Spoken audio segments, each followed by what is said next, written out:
All right, that felt good. That felt really good. Much needed win by OU softball as they take down LSU 4-1 in the quarterfinals of the SEC tournament. OU is moving on to the semifinals on Friday afternoon against the winner of Arkansas and Tennessee. And what a performance it was by Sam Landry, your MVP, your best player so far this year.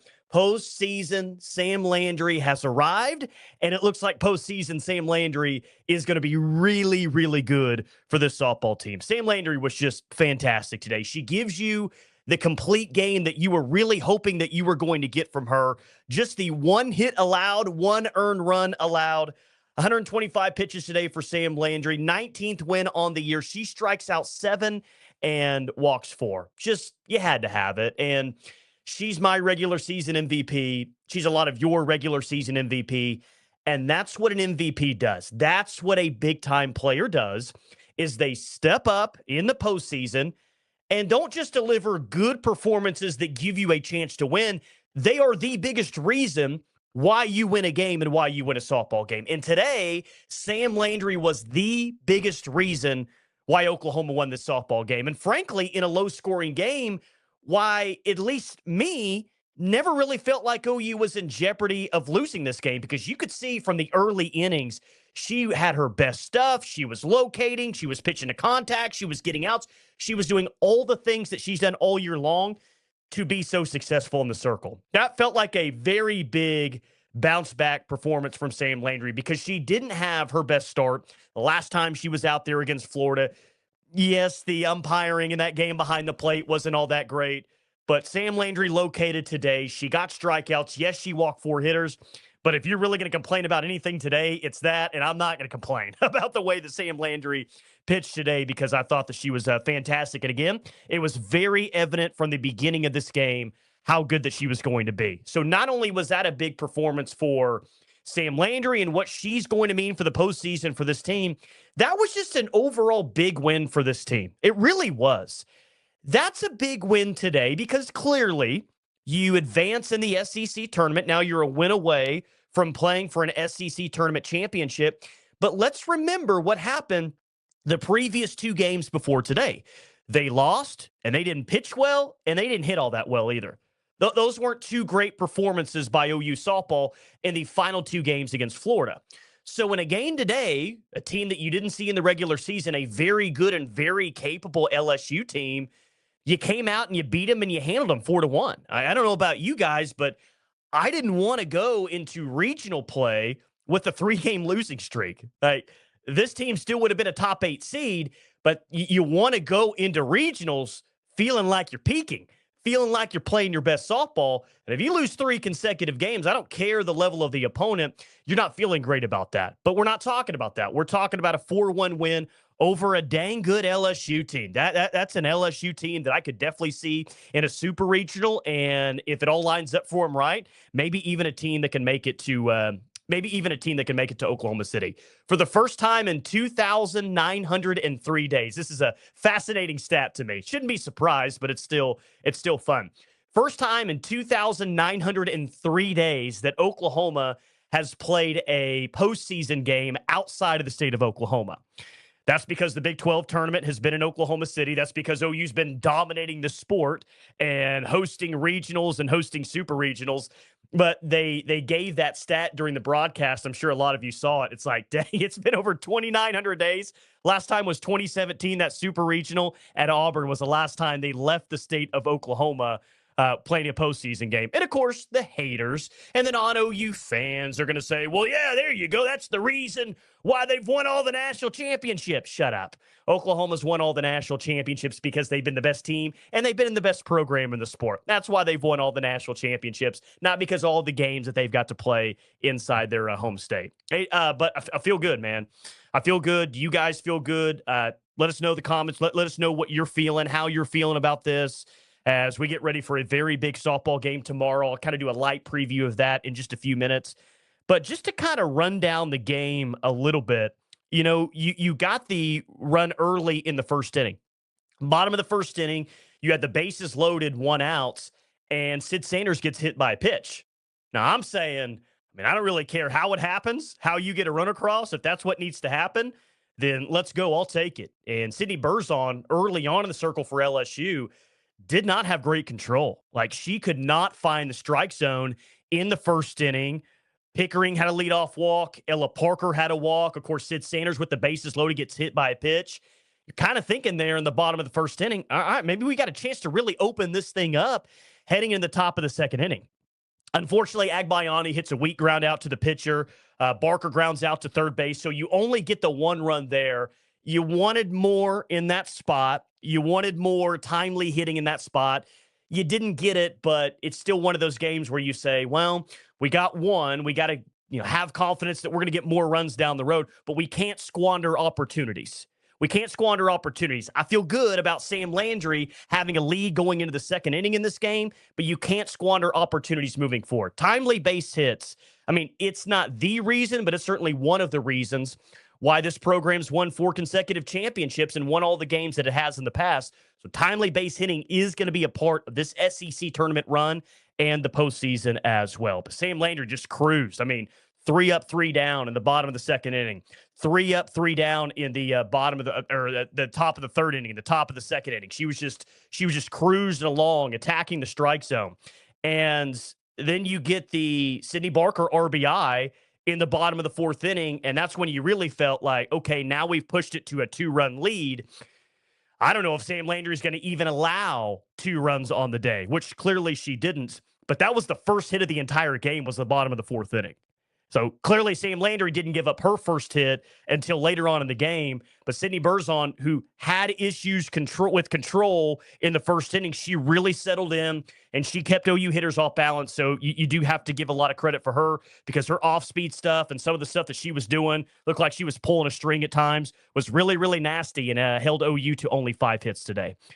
But OU, one of their 5 hits was the biggest hit of the entire afternoon when Cyd Sanders hit a 2-run home run to push it to 4-0 in the bottom of the 5th inning. And if you didn't already feel good, then that's when you started to feel good. That was a big-time home run by Cyd Sanders after Ella Parker just hit the leadoff double. So just overall a good day. I thought defensively OU was solid. You did have the play. It was the only hit that Sam Landry allowed. The ball hit to Nelly at third. She throws high. It pulls Cyd off of first base.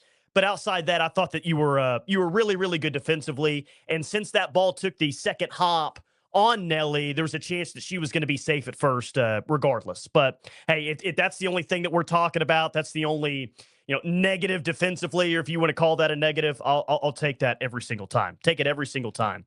But it was good. I did get a little nervous, I won't lie, when Tori Edwards of LSU steps up to the plate. OU's leading 4-0 in the game, and it's like, hey, she's got 4 grand slams on the year, 4 grand slams this year. Nobody else has 4 grand slams, and she put a charge into one in right field, but thankfully it stayed in the park, and OU was able to get out of that inning with just that sacrifice fly that pushed it to 4-1. But that's a big win. That's a big win, just confidence-wise moving forward, and now it's like, all right, we're good. We came back strong after those 2 losses to Florida, and now we're a win away from against Arkansas or Tennessee from playing in the SEC championship game. 5 hits for OU today. Cyd had the home run, 3 RBIs though. Big day for Cyd Sanders. Ella Parker 1 for 3. She had the double. Agbayani was 1 for 3.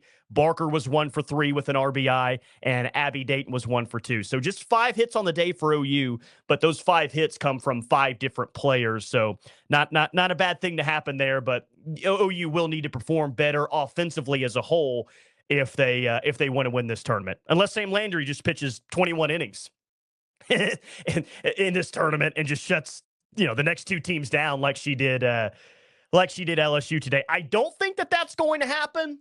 But with Sam Landry in the circle, just get a few runs across, and more times than not, you're going to be okay with that. All right, some other things to mention throughout the show here. Like the video, subscribe to the channel as well. Gabbie Garcia, geez, is she just so good defensively? When they were showing Sis Bates at Washington, they were showing Grace Lyons, of course, who in my opinion is the greatest shortstop in OU history, certainly defensively. But she's already getting comparisons to some of those great defensive shortstops that we've seen. And I'm not going to limit any expectations on Gabbie Garcia, especially defensively. She's just so smooth. She's so good. She's grown up so much as a true freshman right before our eyes, and it's been a lot of fun to watch. But I did want to give a shout out today for Gabbie Garcia for just how excellent, and I mean excellent, she's been. In terms of what else has happened in the SEC tournament, who is the moron?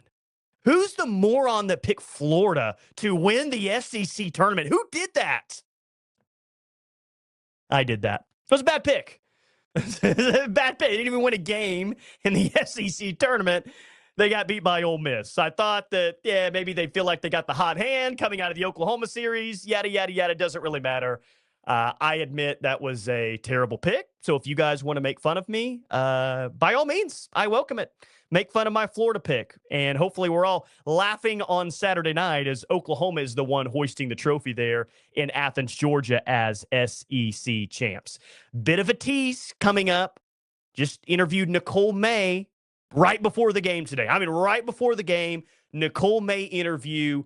Bam, started watching the softball game. So look out for a Nicole May interview coming up. It is really, really good. She's awesome. She's fantastic. She's great. Talked about her career as well as some other things and this current team as well. But tomorrow at 3 p.m. Central, it's going to be Arkansas or Tennessee. I think I've made my thoughts pretty clear. I want Tennessee. I want the Tennessee Vols. I'll play Arkansas, and, you know, OU swept Arkansas earlier in the year. It's going to be tough to beat them for a fourth time. Bree Ellis is an amazing hitter, probably the best in all of the SEC numbers-wise. But I want Tennessee. I want revenge after the welcome to the SEC tweet that they had and the celebration. I really don't think that that's been forgotten. I don't think it's been forgotten. And it probably won't be forgotten anytime soon. So I want Tennessee, and I want a little revenge on that team. I want to get to the SEC tournament championship game by going through the Tennessee Vols there in Athens. Clearly, we'll see if it happens. Avery Hodge, you saw her today. I almost forgot. She played at Oklahoma last year. I'm like, oh, yeah, there's Avery Hodge, who made some plays in the Women's College World Series for you. She drew a walk. I think it was later in the game. Yeah, in the top of the sixth inning. But outside of that, she did not get the only hit today for LSU. But, hey, excited for tomorrow's game. Let's see it. Sam Landry throws 125 pitches today. What is her involvement going to be tomorrow? Who starts in the circle tomorrow? Do they roll Sam Landry back out and say, well, we're going to pitch her on back-to-back days, and if we get to the championship game, we'll bring her back in relief and start somebody else? I think everything is on the table right now. I really think everything's on the table. I think that Sam Landry is going to pitch in some capacity tomorrow. I don't know if it's going to be as a starter. I don't know if it's going to be in a relief outing. But if this is a close game tomorrow, unless someone else starts and they're absolutely just cruising, then I'd be a little bit surprised if Sam Landry doesn't pitch tomorrow, because it gets you into the championship game and because you're trying to lock up one of those top three spots or maybe even the number one overall seed. Like, OU is playing for those types of things right now. I think they're squarely a regional host. I think they're squarely a super regional host. I would have thought that even with the loss. I certainly think that after a win today, but you're really pursuing that top three seed and even that number one overall seed. And I think to get there and how important that is, I do think that we'll see Sam Landry at some point tomorrow, maybe even multiple innings. But a good day, fun day, 10 a.m. I like that. Kind of wake up, start watching some softball, get going. I could do that all the time. Tomorrow at 3 p.m. against Arkansas or Tennessee. I think OU will play Tennessee. I want the Tennessee Vols in that softball game. Let's go. That would be a lot of fun. Before I get out of here, I do want to bring up the Sophia Bordi situation. I don't know what's going on there. I have no idea. You heard Patty Gasso say that she's away from the team right now. She's gone back home. I don't know what's going on. It sounds pretty personal to me. So it's something that, you just kind of want to leave it at that, whatever that personal matter is with her and her family. One, I hope it gets resolved. Praying for her and her family. I hope everything works out the way it's intended to for Sophia Bordi. But will she be back next year? I've got no idea. And maybe there's a chance that Sophia Bordi doesn't know. Maybe there's a chance Patty Gasso doesn't know. But I just wish her and her family all the best, all the thoughts and prayers, and hopefully she is able to get back to Norman at some point this offseason and really really start to see all that potential that we've been talking about with Sophia Bordi. But that'll be an interesting storyline to follow over the course of the next, throughout the summer to see, kind of what her future is as an Oklahoma softball player. I'm going to end it with this post-game audio of Patty Gasso, post-game audio of Sam Landry. So we'll talk to you tomorrow. I'm going to end it with this. Thank you as always. What was the challenge going in thinking about facing these LSU hitters today? Yeah, they're good hitters. I feel like personally I've been struggling with quite a few walks recently, and I think it kind of came out today, but really trusting the defense behind me. They're very good, and just making those hitters hit and put the ball in play. I want to ask about your changeup. Obviously, we saw it in full force today. It was working very well. And Halo and I were talking about the way you explode off the mound and how it makes it a little bit more deceptive. Is there something that you're thinking about when you're going into throwing that pitch? Is it more the jump off the mound, or is it more the spin that you're putting on the ball? Yeah, I'm really just thinking about making it look like every other pitch, and I think that's what's going to make it give it that deception, is when it looks like every other pitch, and then at the end just really thinking about getting my hand out of there. So. Well, my knees were buckling from that. That's all I got to say to you. Coach, I want to come to you because you closed the regular season on not as high of a note as I'm sure you would have liked to. What was the message all week coming into this tournament, making your SEC tournament debut? What were those practices like? Yeah, they were tough, I think. We go back actually to Alabama, where we just didn't leave it on the field the way we wanted to, but we came off of that. We won, I think, 7 straight. We did the same thing out in Florida. We wish we would have had a few things back, but we had good practices, knowing that we didn't want to come here and just turn around and go back home. So the fight was real today. It was tough. Their pitcher Bergeron is dealing as well. Well, can I follow up there? What were some of the adjustments that you made? Because it seemed like you guys were seeing the ball so much better the second and third time through the lineup compared to the first. Well, if you ask Cassie Pickering, she doesn't have an answer for you. She's tough. I mean, it's like on a string. So I think swinging early is important. I think we were trying to get at it early, or running some things to full counts allowed Cyd Sanders to hit it hard. So it was tough. Both pitches were really tough today. Speaking of pitching, you guys have one of the most iconic pitching coaches of all time on your staff, Jen Rocha.